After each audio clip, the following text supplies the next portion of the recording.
In October 1962, American surveillance flights over Cuba captured images bringing the world to a standstill. Soviet long-range nuclear missiles, positioned 90 miles off Florida.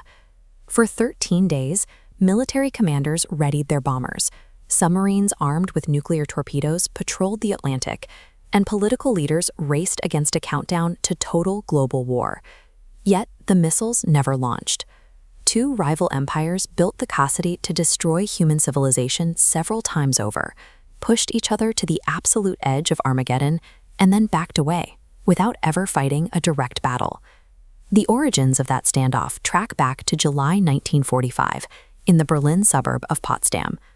The victorious Allied leaders gathered to divide post-war Germany. During the conference, President Harry Truman casually mentioned to Soviet Premier Joseph Stalin that the United States possessed a new weapon of unusual destructive force. Stalin showed almost no reaction.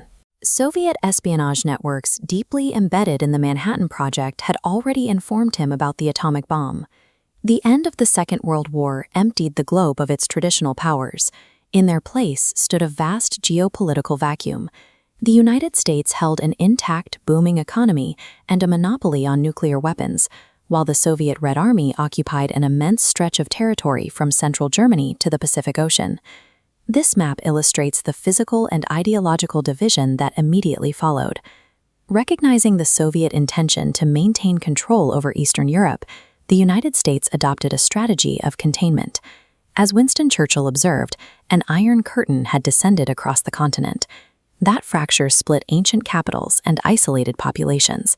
It locked the capitalist West and communist East into a permanent, uncrossable boundary dictating global politics. The standoff quickly took physical shape. In 1948, Soviet forces blocked all land and water access to West Berlin. The US and Britain responded with a relentless logistical operation, flying supplies over the blockade daily for 15 months until the Soviets relented. The tension in the city culminated in August 1961. Overnight, East German soldiers unspooled barbed wire and poured concrete, erecting the Berlin Wall to halt a massive wave of civilian defections to the west. Outside of Europe, the strategy of containment evolved into the domino theory, the belief that if one nation fell to communism, its neighbors would quickly follow. Because a direct clash between the US and the USSR carried the threat of total nuclear destruction, the superpowers chose to fight indirectly. They supplied weapons, funding, and troops to proxy conflicts in smaller nations, most notably on the Korean Peninsula and in the jungles of Vietnam. These localized wars inflicted devastating casualties on the proxy nations. They allowed the superpowers to bleed each other's resources and test military strategies while keeping the European continent free from a direct exchange of nuclear weapons. Back home, the nuclear monopoly shattered in 1949 when the Soviet Union successfully detonated its first atomic bomb. Both nations immediately pivoted, racing to develop thermonuclear weapons capable of leveling entire metropolitan areas in a single blast. This escalation birthed a grim military doctrine: mutually assured destruction. If either side launched a preemptive strike, the other retained enough firepower to retaliate and annihilate the attacker. This chart tracks the arms race. Both empires stockpiled tens of thousands of warheads, the US peaking over 31,000 and the Soviets exceeding 35,000.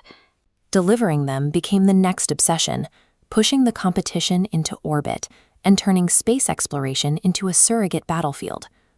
When the Soviet Union launched Sputnik 1 in 1957, it triggered widespread panic in the West.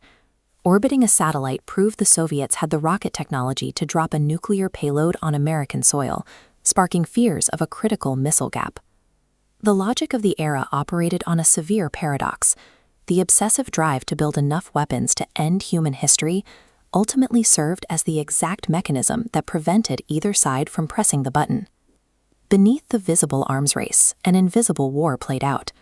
Intelligence agencies embedded spies deep within rival governments to steal vital technical data, relying on assets like Klaus Fuchs to level the playing field and gauge the enemy's true capabilities. This intelligence gathering fueled constant paranoia. By 1983, Soviet leadership grew so fearful of a preemptive American strike that the KGB initiated Project Vrion, a massive global surveillance operation specifically tasked with detecting the earliest signs of a nuclear launch. That deep reliance on covert information defined the 13 days of the Cuban Missile Crisis 20 years earlier.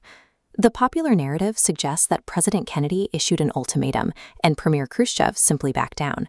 In reality, the resolution relied heavily on frantic back-channel diplomacy and secret agreements traded in the shadows. Furthermore, Kennedy's confidence came from inside the Soviet military. A high-ranking GRU officer, Colonel Oleg Penkovsky, had provided Western intelligence with the exact technical footprint and weaknesses of the Soviet intercontinental ballistic missile program. Knowing the true limits of Soviet power gave Kennedy the leverage to negotiate a diplomatic off-ramp. Nuclear deterrence kept armies in their barracks, but continuous covert human intelligence allowed leaders to accurately read their adversaries and keep the conflict cold. By the 1980s, the Soviet planned economy was deeply stagnant.